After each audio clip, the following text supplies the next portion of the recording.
Yo, what up, y'all? This is Oaghaji here, aka Oaghaji, and I'm back with another review. Today's review is going to be on one of the four great classical novels of Chinese literature, The Water Margin, aka Outlaws of the Marsh, or Bandits of the Marsh, whatever you all want to prefer. But to me, this is The Water Margin. And yeah, this novel is one of the four great classical novels of Chinese literature. It was created during the Ming Dynasty of ancient China, though the story itself takes place during the Song Dynasty, which is like centuries before the Ming Dynasty. Right? And yeah, I definitely like this. I enjoyed reading this novel. It's a long one, but it's a great one. You know what I'm saying?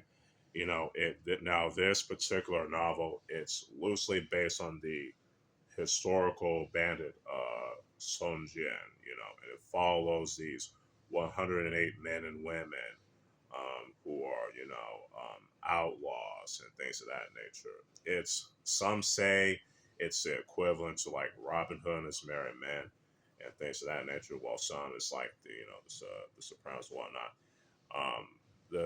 The story is like it revolves around re- redemption, atonement, and things of that nature.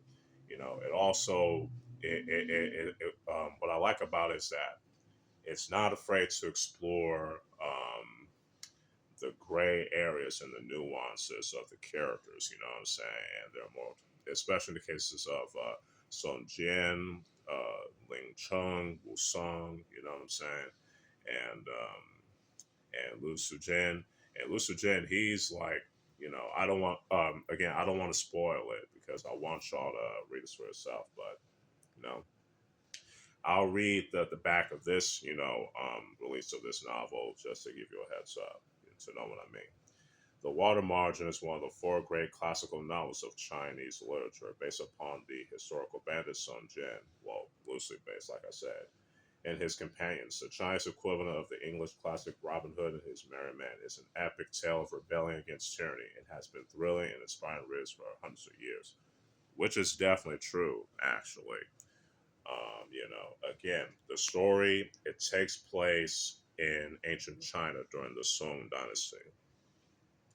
And that particular dynasty is filled with, with a lot of, corruption and things of that nature. But it also has, some mystical stuff as well, like the Dallas magic and things like that. But again, I don't want to spoil it. You have these great characters in this novel, like again, Wu Song, Ling Chung, Hu Sun Yan, Lu Sujin. I think I said Su Jian already. Shi Jin, the nine tattoo dragon. You have a lot of these great and these great characters in this story. I definitely like the story in this. Again, what I like about it is that it explores like the gray areas and the nuances of the characters, especially the 108 outlaws. Heroic, the 108 heroic outlaws. Is that not every it shows that, hey, they're not everyone is like squeaky clean. There's a lot of people aren't always good or always bad. There's a lot of gray. What I'm saying, that's what I like about it.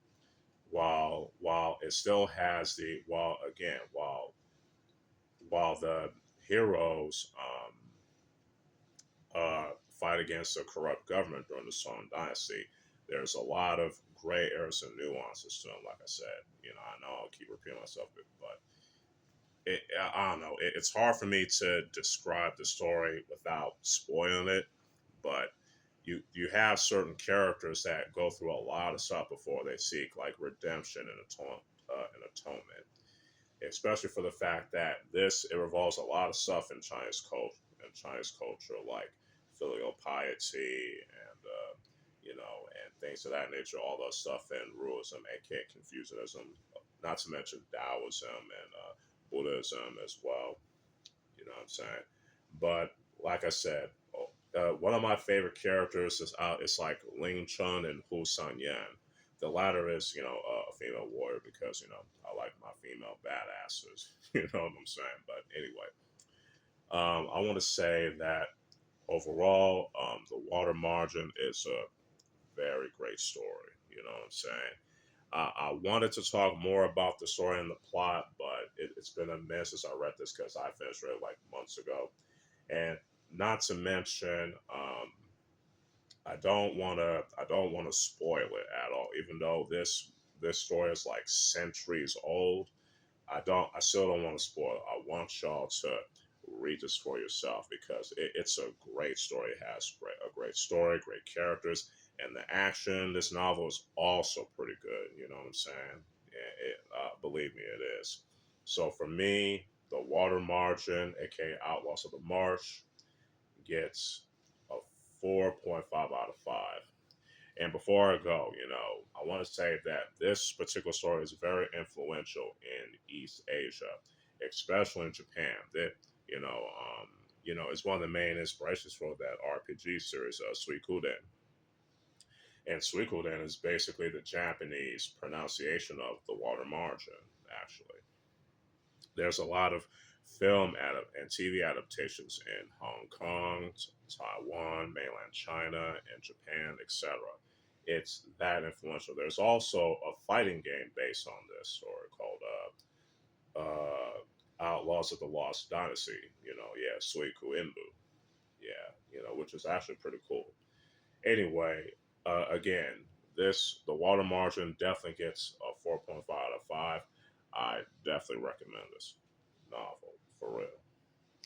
Now, I hope y'all enjoy this little review that I have of this book. I'm gonna review more novels and books and whatnot that I've been reading. You know what I'm saying? So y'all stay tuned for that. So yeah, hope y'all enjoy. This is Oaghaji, aka Oaghaji, signing out.